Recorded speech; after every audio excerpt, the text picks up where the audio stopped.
everybody. So this video is not a pre-planned video. Basically I was just practicing some triad stuff late at night, and then this idea popped up in my mind that what if I film myself and create a video about triads. So some of you may have familiar with triad, some of you may not. Triad is basically a 3-note chord shape. So let's take the example of C major. This is a C major chord, and if you play a triad shape of C major, that can be something like this, or that can be something like this. Sorry, that is a C major chord, and you can play the C major chord also here.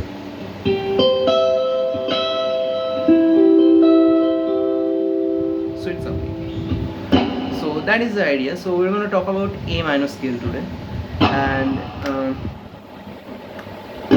all of you know that A minor contains every natural notes, and that is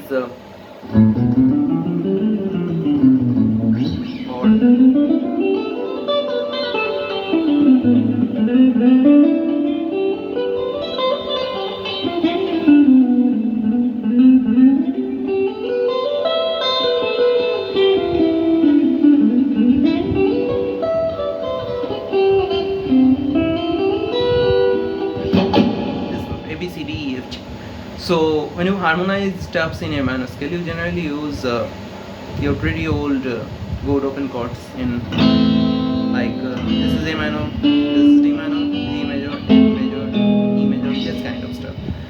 But if you practice triadic ideas up and down the fret, you will notice that your soloing sounds a lot more natural, and it starts to sound a lot more mature. And practicing triads is a great way to visualize fretboard stuff, that how the different interval functions different way in the fretboard. So that is the good stuff. So let's talk about triads. So that is starting from this chord, this is the A minor A minor triad, and this is a D string 7th fret, G string 5th fret, B string 5th fret, high E 5th fret. So that is the basic A minor triads. Root position. That is B diminished, because in A minor you get A minor, B diminished, C major, D minor, E minor, F major, G major, A minor. That's it. So that is your B diminished chord.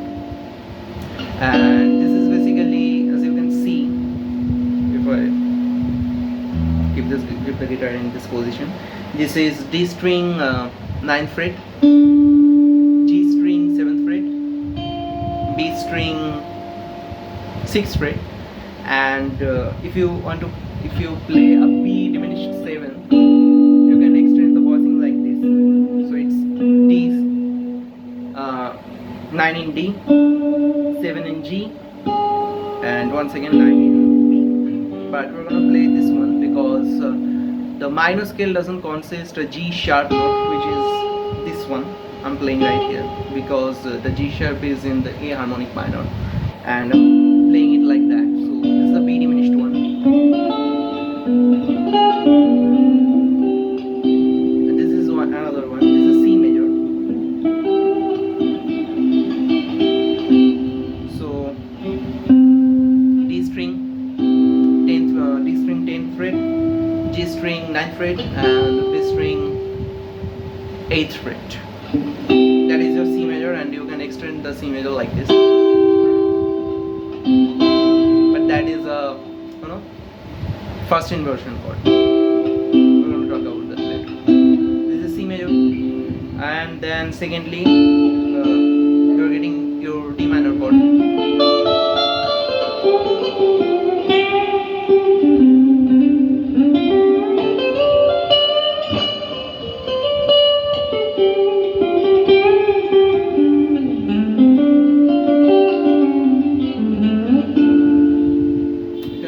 Some pentatonic ideas with it.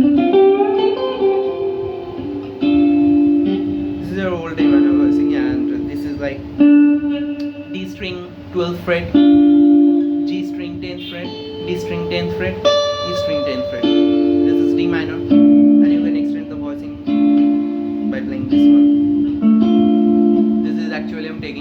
A note in the bass.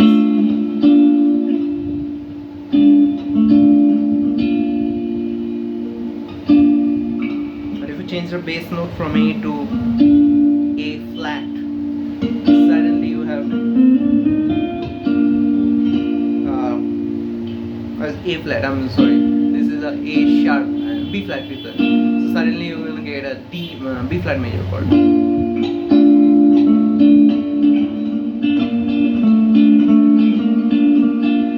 Quite good idea. And next you're getting your E minor chord, which is this one. D string 13th fret. D string 14th fret.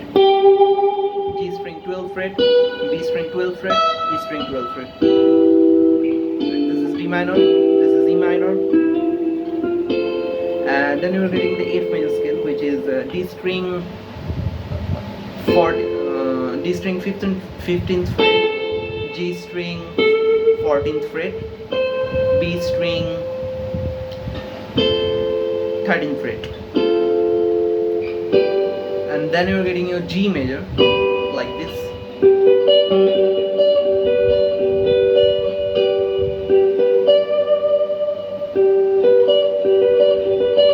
Which is basically D string 13.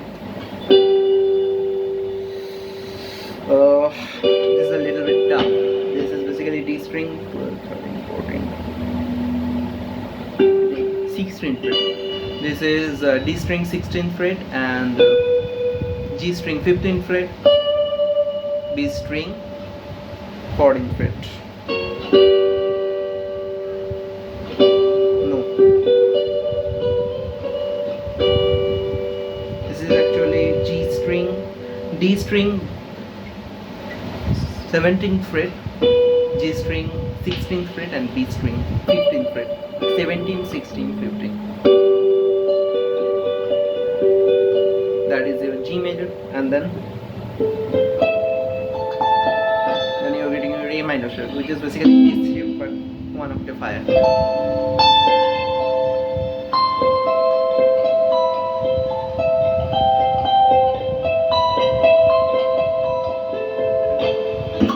So let's see if we invert the chord how it sounds.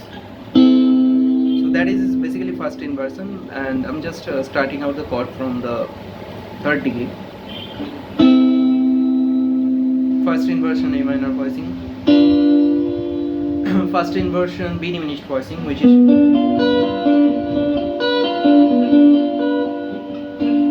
this is quite good because as I've talked earlier, you should learn chord voicing because it will open up a new dimension and portal in your playing. Because as you can see, this is a E minor, this is B diminished, starting out from the 2nd root.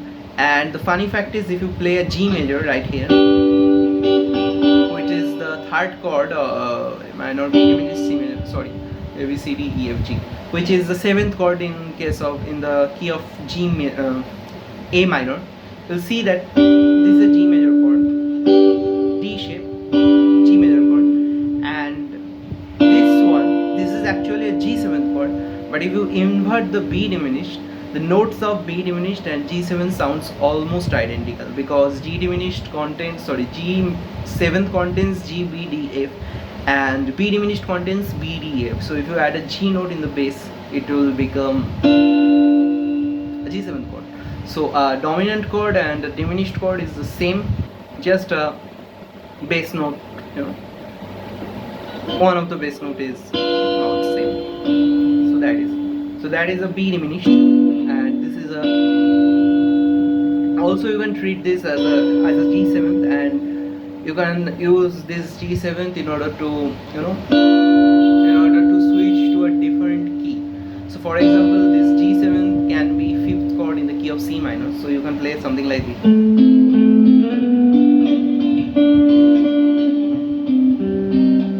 This sounds a little bit surprising, because theoretically it works.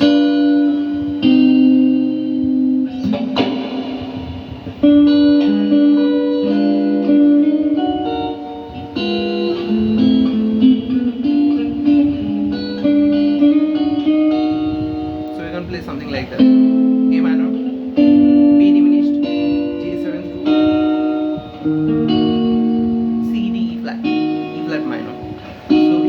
works just because it the diminished chord has a property of changing its, I'm not going to say changing keys, because diminished chord has a property and it's a symmetrical chord.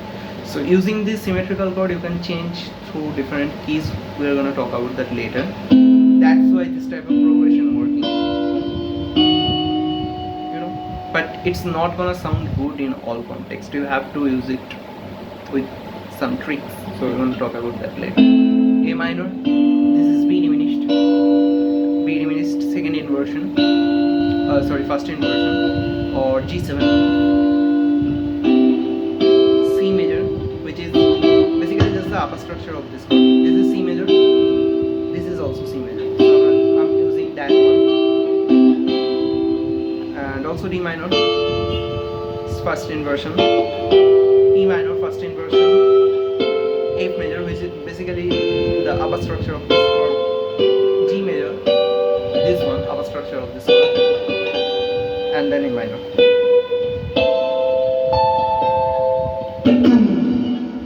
And then the second inversion, which is basically starting the chord from the 5th degree. So for example, you can play, so this is 7th fret A string and 7th fret D string, and this one is 5th fret G string. So this is also a E minor chord, as you can see, this string note. Also you can play the, if you omit the C note, you can play the chord like this, which is, as I have said earlier, this is pretty useful when it's come to black metal riffing.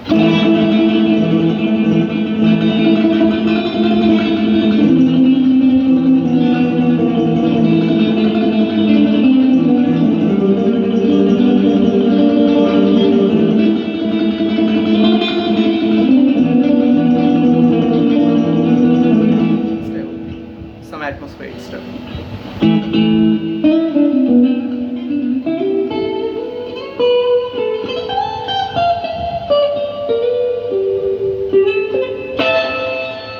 So that is your A minor, same A minor, and then this is your G major,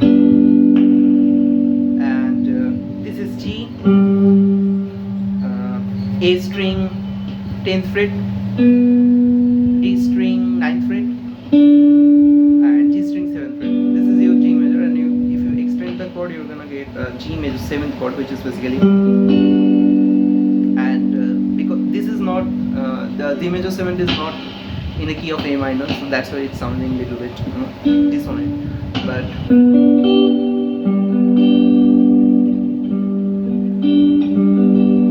you can grab the G major 7th like this.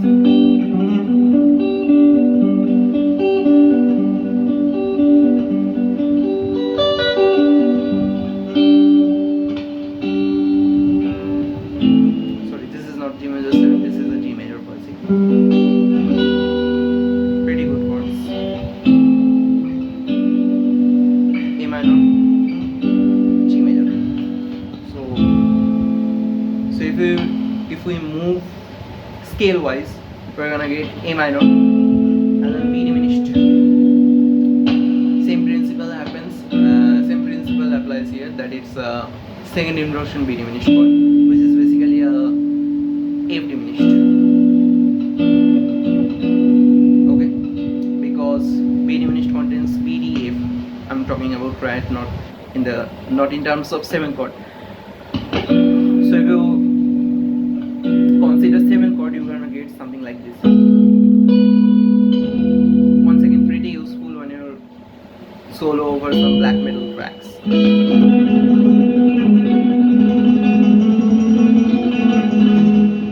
Sounds pretty good with treble picking.